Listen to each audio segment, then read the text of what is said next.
দিন কি জিনিস, ইসলাম কি জিনিস আমাদের সন্তানরা বুঝে না, আমাদের সন্তানরা জানে না। আমাদেরকে এই জন্য আল্লাহর কাছে জবাবদিহিতা করতে হবে না? আমরা মনে করি যে জন্ম দিলেই পিতা হয়ে গেলাম, জন্ম দিলাম আর মা হয়ে গেলাম। না, আল্লাহ সুবহানাহু ওয়া তাআলা বলছেন, وقال الذين كفروا ربنا أرنا الذين أضلانا من الجن والإنس نجعلهما تحت أقدامنا ليكونا من الأسفلين। কিয়ামতের মাঠে আপনার সন্তান, যেই সন্তানকে আপনি লালন পালন করে, যেই সন্তানকে আপনি সুখে রাখার জন্য 24 ঘন্টা পরিশ্রম করে যাচ্ছেন, শুধুমাত্র দিন না শিক্ষা দেওয়ার কারণে, শুধুমাত্র আল্লাহকে না চেনানোর কারণে, শুধুমাত্র তাকে আল্লাহর ভয় না দেখার কারণে, শুধুমাত্র তাকে পরকালীন ভয়, পরকালীন চিন্তা তার মাথার না ঢুকানোর কারণে আপনার এই আদরের সন্তান আপনার বিরুদ্ধে আল্লাহর কাছে মামলা দায়ের করবে। আল্লাহ বলছেন, এই কথাগুলো আমি বলি নাই, আল্লাহ সুবহানাহু ওয়া তাআলা মুসলিম পিতা মাতাকে উদ্দেশ্য করে বলছেন, ওয়াকাল আল্লাযীনা কাফারু রাব্বানা আরিনাল্লাযীনা আযাল্লানা মিনাল জিন্নি ওয়াল ইনস নাজআলহুমা তাহতা আকদামিনা লিয়াকুনা মিনাল আসফালিন।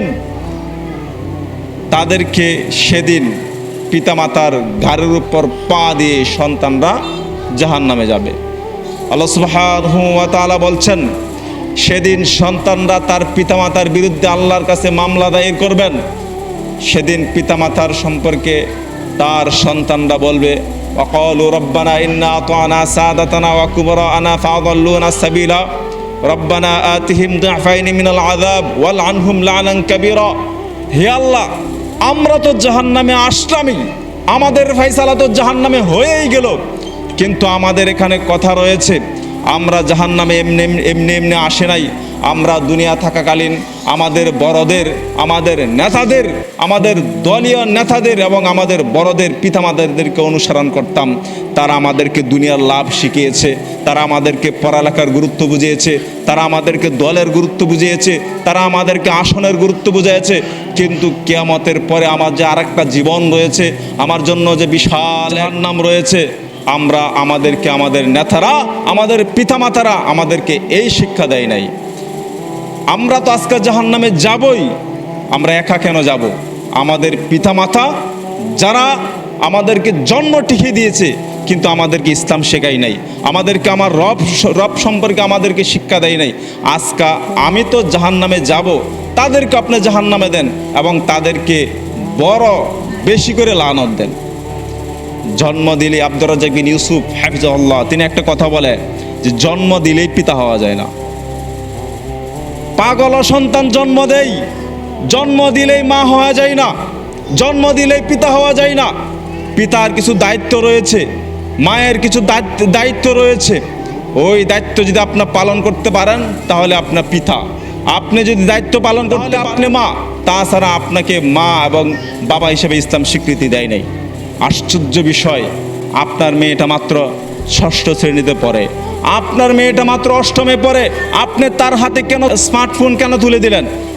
আপনি তার হাতে ফোন কেন তুলে দিলেন বলেন? কি এমন প্রয়োজন? আপনি পিতার কি পরিচয়টা আপনি দিয়েছেন বলেন? আপনার মেয়েকে আপনি নিজের হাতে ধ্বংস করেছেন। এর জন্য আপনি এটা ভালো করে বুঝেন, আপনি নামাজ রোজা হজ যাকাত পরেও আদায় করে আপনি জাহান্নামে যাবেন, শুধুমাত্র আপনার সন্তানকে এভাবে ছেড়ে দেওয়ার কারণে। পিতা হওয়া এত সোজা না, মা হওয়া এত সোজা না, দায়িত্ব পালন করতে হবে। আল্লাহ রাসূল সাল্লাল্লাহু আলাইহি সাল্লাম বলছেন, পৃথিবীর মানুষ, তুমি নামাজ পড়ো, তুমি হজ করো, তুমি যাকাত দাও, তুমি সাজদা দিতে দিতে তোমার কপালের মধ্যে কালো দাগ হয়ে গেছে, অথচ তোমার মেয়েটা অর্ধ উলঙ্গ হয়ে রাস্তায় ঘুরে বেড়াচ্ছে, তোমার এই ব্যাপারে তোমার কোনো চিন্তাই নাই, তুমি জান্নাতে চলে যাবা?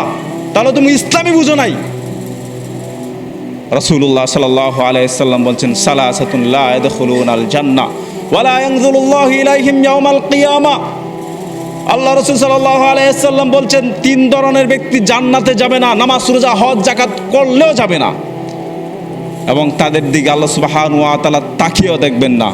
এর মধ্যে একটা হচ্ছে আপনি পিতামাতা, আপনার সন্তান, আপনার মেয়েটাকে অর্ধ উলঙ্গ করে আপনার রাস্তায় ছেড়ে দিয়েছেন, আর আপনি এখানে তাহাজ্জুদ আদায় করছেন, মসজিদের মধ্যে বসে বসে আপনার তবজি টিপছেন। জান্নাত এতই সোজা, ইসলাম কি এতই সহজ? এই সুযোগগুলা নিচ্ছে তারা। আমাদের সন্তানদেরকে দিন শিক্ষা দিতে হবে, আমাদের সন্তানদেরকে ইসলাম শিক্ষা দিতে হবে।